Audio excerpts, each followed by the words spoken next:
This Earth Day, end capitalism before it ends us and the planet. Earth Day 2024 comes amidst a climate emergency for our planet. Already, we are dealing with more frequent wildfires, droughts, storms, and other extreme weather events. The main obstacle standing in the way of addressing climate change is private profit and the system that values quarterly revenue over the survival of human civilization. The fight to save the planet is a fight against capitalism. In 2022, workers lost 2.8 billion hours of labor and tens of billions of dollars in wages due to extreme heat. Climate change is causing devastating losses to our harvests and facilitating the growth of infectious disease. 5 million Americans already live in an area with a high likelihood of a once-in-a-century flood in the near future.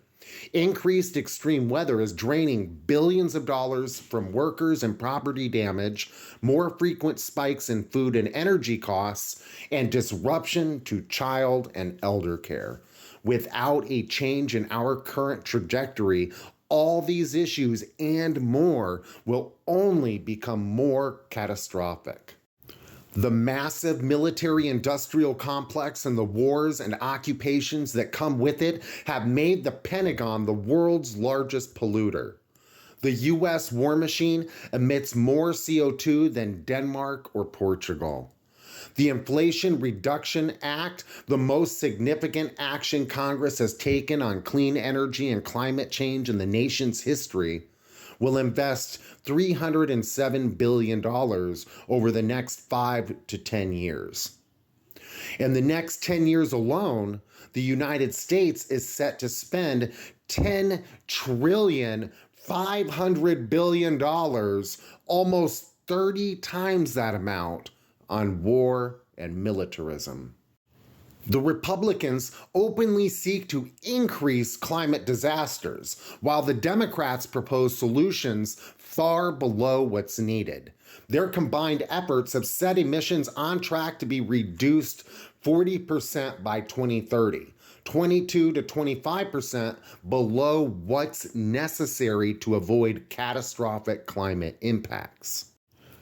Our socialist campaign is going to tackle the climate crisis head on and guarantee a sustainable future with a crash emergency program to triple the reduction in carbon emissions from 2023 levels every year for the next 6 years, including projects to supercharge the production of clean energy technologies. Now we're talking. This starts with the seizure of the 100 largest corporations in the U.S. so that they become public property. This transformation of the economy will facilitate a large-scale effort to repair and build out public transport and rail projects of all types on the municipal, regional, and national level. Reorganize food production on a sustainable basis. Decarbonize and expand the manufacturing sector, as well as other necessary projects in housing, infrastructure, and transportation to meet our climate goals.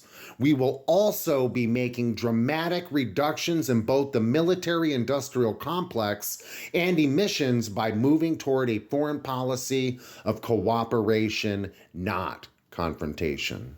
Can protect the planet and create millions of new jobs by putting people before profit. The big monopolies and financial giants that run the economy and politics won't change. The working class has to take radical, drastic action to take power and end capitalism before it ends us. This statement was put out by Claudia de la Cruz and Karina Garcia, 2024 campaign. You can follow them on Twitter at VoteSocialist24. The 2024 campaign of Claudia de la Cruz for president and Karina Garcia for vice president, running with the Party for Socialism and Liberation. Hashtag VoteSocialist2024. You can find out more on VoteSocialist2024.com. Solidarity, comrades.